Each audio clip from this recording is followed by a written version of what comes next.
Hello everyone.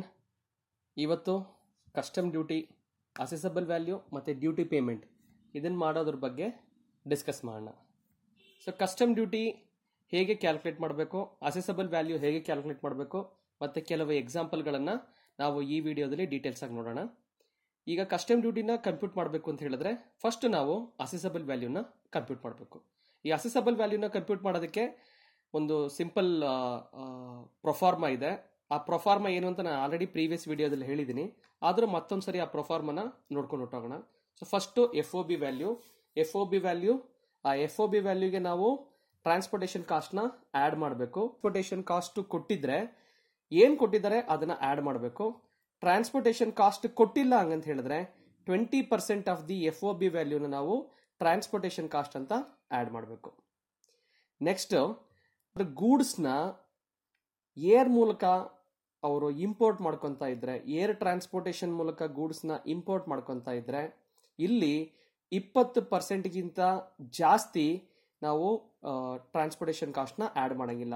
So F O B ಮೇಲೆ 20%ಗಿಂತ ಜಾಸ್ತಿ transportation ಕಾಸ್ಟ್ನ ಆ್ಯಡ್ ಮಾಡಂಗಿಲ್ಲ. ನೆಕ್ಸ್ಟ್ ಕಾಸ್ಟ್ ಆಫ್ ಇನ್ಶೂರೆನ್ಸ್ನ ಆ್ಯಡ್ ಮಾಡಬೇಕಾಗತ್ತೆ.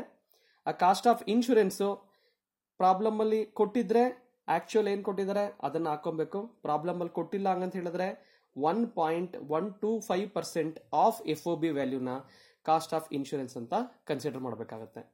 ಸೊ ಇವಿಷ್ಟನ್ನ ಆ್ಯಡ್ ಮಾಡಿದ್ಮೇಲೆ ಬರೋ ಟೋಟಲ್ ನಾವೇನಂತ ಕರಿತೀವಿ ಅಂತ ಹೇಳಿದ್ರೆ CIF ವ್ಯಾಲ್ಯೂ ಹಂಗಂತ ಕರಿತೀವಿ. CIF ವ್ಯಾಲ್ಯೂ ಅಂದ್ರೆ nothing but cost, insurance and freight value. So ಅದಕ್ಕೆ 1% ಆಫ್ ದಿ CIF ವ್ಯಾಲ್ಯೂನ ನಾವು ಲ್ಯಾಂಡಿಂಗ್ ಚಾರ್ಜಸ್ ಅಂತ ಸೇರಿಸ್ಕೊಂಡ್ರೆ ಫೈನಲ್ ಆಗಿ ಬರೋದೇ ನಮಗೆ ಅಸೆಸಬಲ್ ವ್ಯಾಲ್ಯೂ. ಸೊ ಈ ಅಸೆಸಬಲ್ ವ್ಯಾಲ್ಯೂಲಿ ಕೆಲವು ಐಟಮ್ಗಳು ಇನ್ಕ್ಲೂಡ್ ಆಗಿಲ್ಲ ಹಂಗಂತ ಹೇಳಿದ್ರೆ ಅದನ್ನ ಇನ್ಕ್ಲೂಡ್ ಮಾಡಬೇಕಾಗುತ್ತೆ. ಯಾವುದಕ್ಕೆ? ಈ ಎಫ್ ಒ ಬಿ ವ್ಯಾಲ್ಯೂಗೆ. ಮೊದಲನೇದು commission paid to Indian agent. So Indian ಏಜೆಂಟ್ಗೆ ಏನಾದರೂ ಕಮಿಷನ್ ಪೇಯ್ಡ್ ಹಂಗಂತ ಕೊಟ್ಟಿದ್ರೆ ಅದನ್ನ ಎಫ್ ಒ ಬಿ ವ್ಯಾಲ್ಯೂಗೆ ಆಡ್ ಮಾಡಬೇಕಾಗತ್ತೆ. ಆದ್ರೆ ಫಾರಿನ್ ಏಜೆಂಟ್ಗೆ ಕಮಿಷನ್ಸ್ ಏನಾದರೂ ಕೊಟ್ಟಿದ್ರೆ ಅದನ್ನ ಆಡ್ ಮಾಡಂಗಿಲ್ಲ.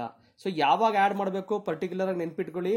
If it is not included, F O B ವ್ಯಾಲ್ಯೂಲಿ ಇನ್ಕ್ಲೂಡ್ ಆಗಿಲ್ಲ ಅಂದ್ರೆ ಮಾತ್ರ ಆಡ್ ಮಾಡಬೇಕು, ಹೊರತು ಆಗಿದ್ರೆ ಆಡ್ ಮಾಡಂಗಿಲ್ಲ. ನೆಕ್ಸ್ಟ್ ಪ್ಯಾಕೇಜಿಂಗ್ ಕಾಸ್ಟ್ ಏನಾದ್ರೂ ಇನ್ಕ್ಲೂಡ್ ಆಗಿಲ್ಲ ಅಂತ ಹೇಳಿದ್ರೆ ಆಡ್ ಮಾಡಬೇಕು.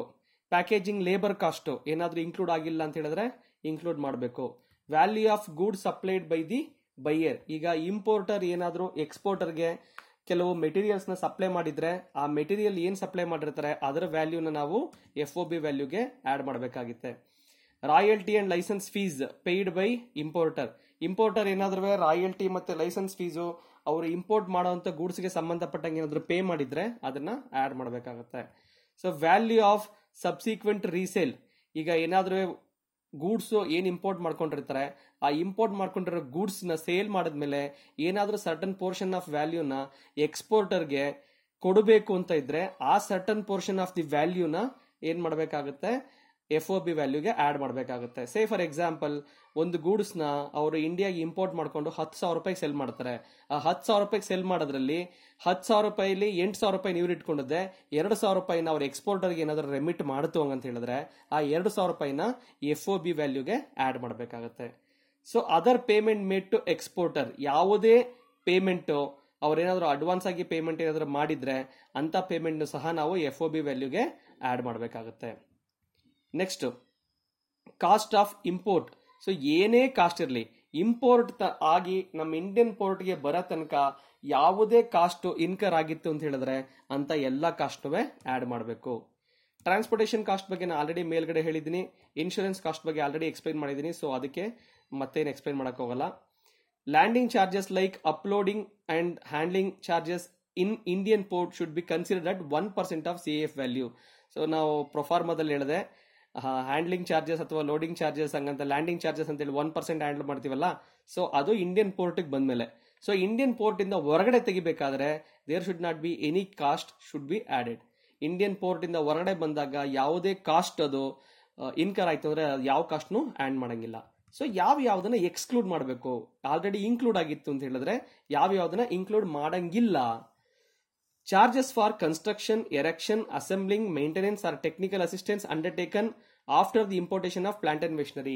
ಸೊ ಯಾವ್ದೊಂದು ಗೂಡ್ಸ್ ನಾವು ಇಂಡಿಯಾಗೆ ಇಂಪೋರ್ಟ್ ಮಾಡ್ಕೊಂಡಾದ್ಮೇಲೆ, ಪ್ಲಾಂಟ್ ಅಂಡ್ ಮೆಷಿನರಿನ ಇಂಡಿಯಾಗೆ ಇಂಪೋರ್ಟ್ ಮಾಡ್ಕೊಂಡಾದ್ಮೇಲೆ ಅದನ್ನ ನಮ್ಮ ಫ್ಯಾಕ್ಟ್ರಿಲಿ ತಗೊಂಡೋಗಿ ಇನ್ಸ್ಟಾಲ್ ಮಾಡೋದಕ್ಕೆ ಎರೆಕ್ಷನ್ ಮಾಡೋದಕ್ಕೆ ಏನಾದರೂ ಎಕ್ಸ್ಪೆನ್ಸಸ್ ಇತ್ತು ಅಂತ ಹೇಳಿದ್ರೆ ಅಂತ ಎಕ್ಸ್ಪೆನ್ಸಸ್ಗಳನ್ನ ಎಫ್ ಒ ಬಿ ವ್ಯಾಲ್ಯೂಗೆ ಆಡ್ ಮಾಡಬೇಕಾದ ಅವಶ್ಯಕತೆ ಇಲ್ಲ.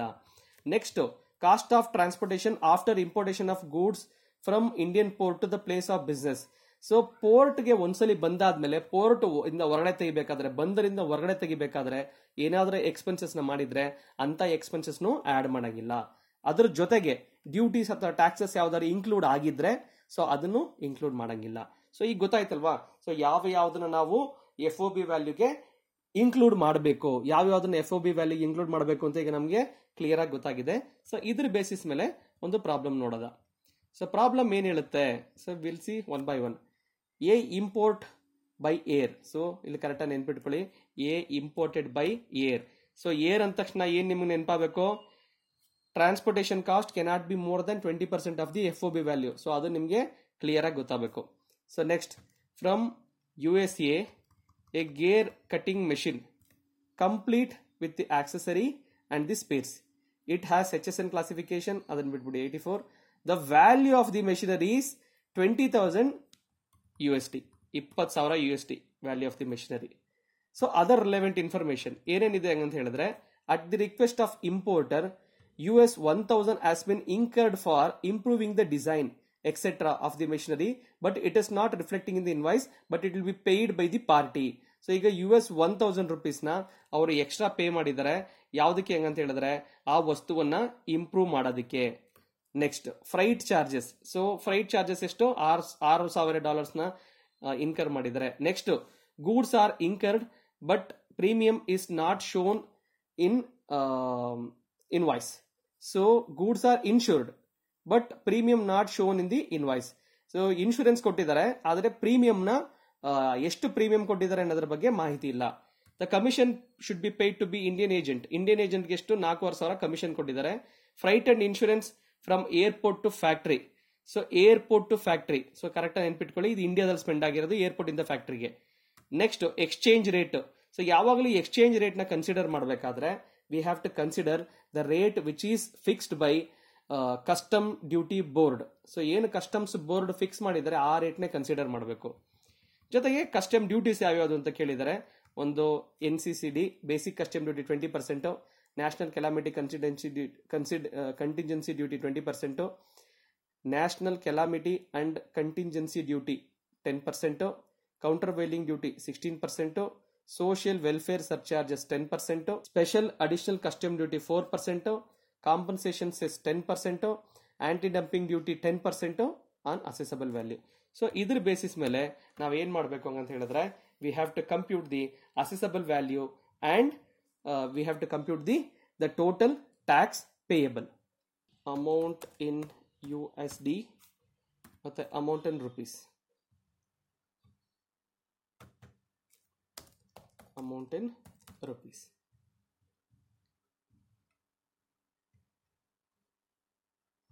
Okay, FOB value ಎಷ್ಟು ಪ್ರಾಬ್ಲಮ್ ಅಲ್ಲಿ ಕೇಳಿರೋದು. So FOB value is 20,000 USD. So 20,000 USD. So ಇದಕ್ಕೆ ಕನ್ವರ್ಷನ್ ಅಮೌಂಟ್ ಎಷ್ಟು ಬರುತ್ತೆ, so multiplied by conversion rate. So conversion rate ಎಷ್ಟು ಹಂಗಂತ ಹೇಳಿದ್ರೆ,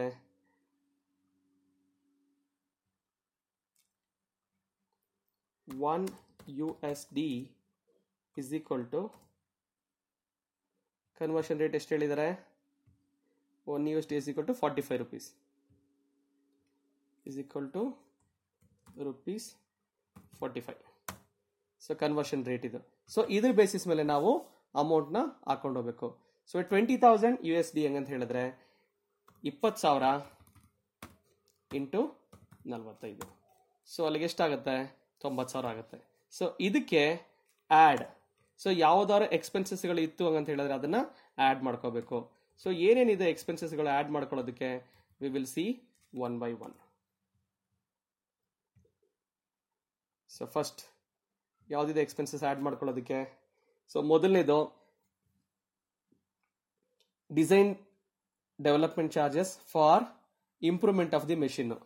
ಸೊ ಇಂಪ್ರೂವ್ಮೆಂಟ್ ಆಫ್ ದಿ ಮೆಷಿನ್ಗೆ add design charges.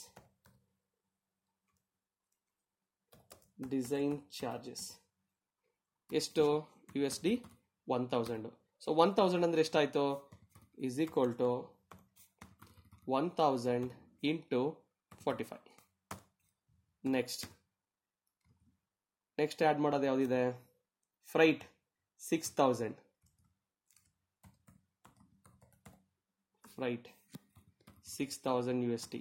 So is equal to 6000 into 45.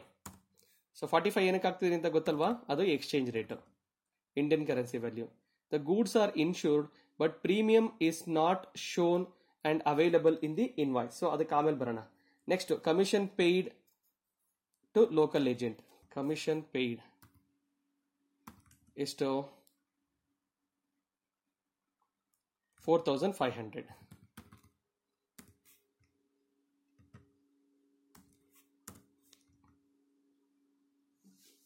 Next freight and insurance from the airport to factory ತಗೊಳಂಗಿಲ್ಲ, ಯಾಕಂದ್ರೆ ಅದು ಇಂಡಿಯಾಗೆ ಬಂದ್ಮೇಲೆ ಇನ್ಕರ್ ಆಗಿರೋದು.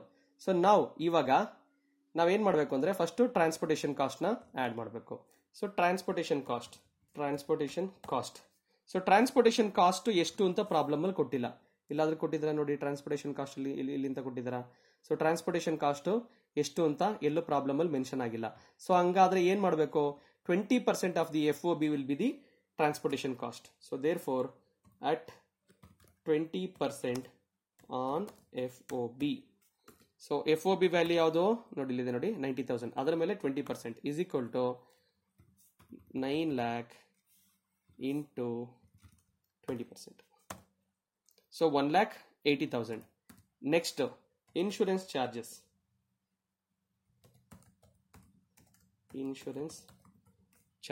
So insurance charges ಎಷ್ಟು 1.125% on FOB. So that is at 1.125% on FOB. So adeshto how much, that is equal to 9 lakh into 1.125%. Okay, so ಇಷ್ಟು amount ಬಂತು. ಇದನ್ನೆಲ್ಲ ಟೋಟಲ್ ಮಾಡ್ಕೊಳ್ಳೋದಾ. ಸೊ ಟೋಟಲ್ ಇದಕ್ಕೆ ನಾವೇನಂತ ಕರಿತೀವಿ, CIF ವ್ಯಾಲ್ಯೂ ಅಂತ ಕರಿತೀವಿ. So CIF value is equal to ಎಷ್ಟು ಅಂತ ಹೇಳಿದ್ರೆ 14,09,625 ರೂಪಾಯಿ CIF ವ್ಯಾಲ್ಯೂ. ಇದಕ್ಕೆ add landing charges 1% on CIF.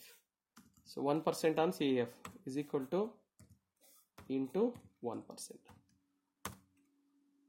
So assessable value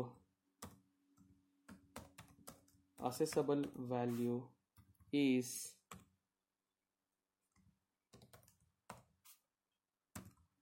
so ಇವೆರಡನ್ನ ಆಡ್ ಮಾಡಿದ್ರೆ ಬರೋದೆ ಅಸೆಸಬಲ್ ವ್ಯಾಲ್ಯೂ.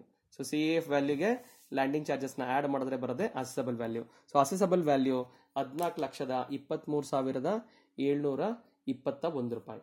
ಸೊ ಇದಕ್ಕೆ ಇವಾಗ ಡ್ಯೂಟಿನ ಕ್ಯಾಲ್ಕುಲೇಟ್ ಮಾಡೋದ, ಅಂದ್ರೆ ಎಷ್ಟು ಟ್ಯಾಕ್ಸ್ ಪೇ ಮಾಡಬೇಕು ಅನ್ನೋದನ್ನ ಕ್ಯಾಲ್ಕುಲೇಟ್ ಮಾಡೋದ. ಸೊ ಇಲ್ಲಿ ತನಕ ಅರ್ಥ ಆಯ್ತಲ್ವಾ.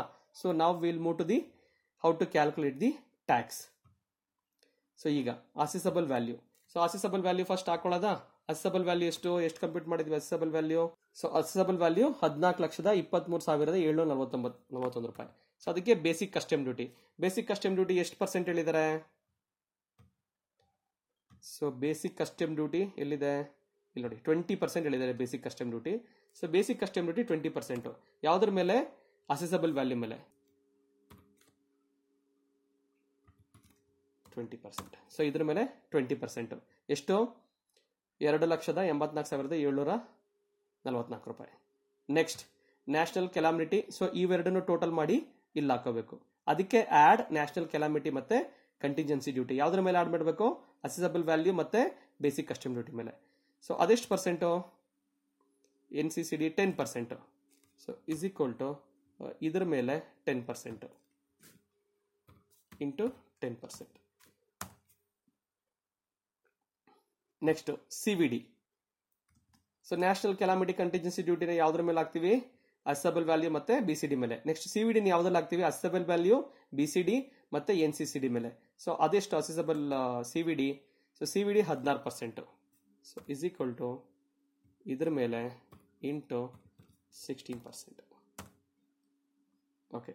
Next special additional custom duty. So special additional custom duty ಏನಾದರೂ ಕೊಟ್ಟಿದ್ರೆ ಅದನ್ನು ಆ್ಯಡ್ ಮಾಡ್ಕೋಬೇಕು. ಎಲ್ಲಿ ಕೊಟ್ಟಿದ್ದಾರೆ? ಸ್ಪೆಷಲ್ ಅಡಿಷನಲ್ ಕಸ್ಟಮ್ ಡ್ಯೂಟಿ ನೋಡಿ 4%. Special additional custom duty 4%. So that is equal to ಇದ್ರ ಮೇಲೆ 4%. Okay. Next social welfare charges 10% on basic custom duty. So that is basic custom duty ಬರೀ ಟ್ಯಾಕ್ಸ್ಗಳಿಗೆ ಮಾತ್ರ. ಈ ಕಾಲಮ್ ಇದೆಯಲ್ಲ, ಈ ಕಾಲಮ್ ಬರೋ ವ್ಯಾಲ್ಯೂಸ್ ಮಾತ್ರ ನಾವು ತಗೊಬೇಕು. So 10% of this. ಸೊ ಆವಾಗ ಇದು ಪ್ಲಸ್ ಇದು ಪ್ಲಸ್ ಇದು ಈ 4 ಸೇರಿಸಿ ನಮಗೆ ಏನು ಬರುತ್ತೆ? ಪ್ಲಸ್ ಇದು ಬೇಸಿಕ್ ಕಸ್ಟಮ್ ಡ್ಯೂಟಿ. ಇದ್ರ ಮೇಲೆ ಎಷ್ಟು ಪರ್ಸೆಂಟು? 10% ನಾವು ಸೋಷಿಯಲ್ ವೆಲ್ಫೇರ್ ಸರ್ಚಾರ್ಜ್ ಅಂತ ಕರಿತೀವಿ. ಸೊ ಅದೆಷ್ಟಂದ್ರೆ 84,348 ರೂಪಾಯಿ. ಸೊ ಈಗ ನಮ್ಗೆ ಇಲ್ಲಿ ಒಂದು ಟೋಟಲ್ ಬರುತ್ತೆ, ಸಬ್ ಟೋಟಲ್. ಓಕೆ. ಈ ಸಬ್ ಟೋಟಲ್ ಮೇಲೆ add safeguard duty. Safeguard duty ಏನಾದರೂ ಕೊಟ್ಟಿದ್ರೆ ಅದನ್ನ ಆಡ್ ಮಾಡಬೇಕು. ಸೇಫ್ ಗಾರ್ಡ್ ಡ್ಯೂಟಿ ಇದೆಯಾ? ಸೇಫ್ ಗಾರ್ಡ್ ಡ್ಯೂಟಿ ಇಲ್ಲ.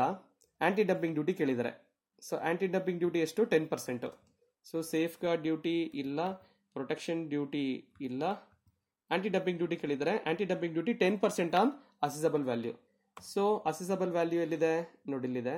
ಸೊ ಇದ್ರ ಮೇಲೆ ಇಂಟು 10%. ಓಕೆ. ಸೊ ಟೋಟಲ್ಲು ಇಷ್ಟು ಬಂತು. ಇದಕ್ಕೆ add IGST. So IGST rate ಎಷ್ಟು ಕೊಟ್ಟಿದ್ದಾರೆ? ಸೊ IGST ರೇಟ್ ಪ್ರಾಬ್ಲಮ್ ಅಲ್ಲಿ ಕೊಟ್ಟಿಲ್ಲ. So I imagine IGST at 12%. So IGST ನ 12% ಕ್ಯಾಲ್ಕುಲೇಟ್ ಮಾಡೋಣ.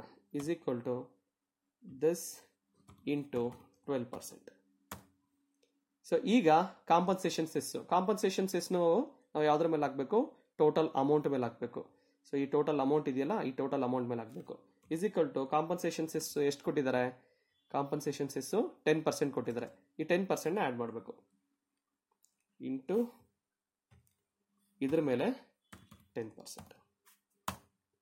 ಸೊ ಈಗ total duty payable is equal to ಈ ಕಾಲಮ್ ಇದೆಯಲ್ಲ, ಈ ಕಾಲಮ್ದು ಎಲ್ಲಾನು ಟೋಟಲ್ ಮಾಡಿದ್ರೆ ನಮಗೆ ಬರೋದೆ ಟೋಟಲ್ ಡ್ಯೂಟಿ ಪೇಯಬಲ್.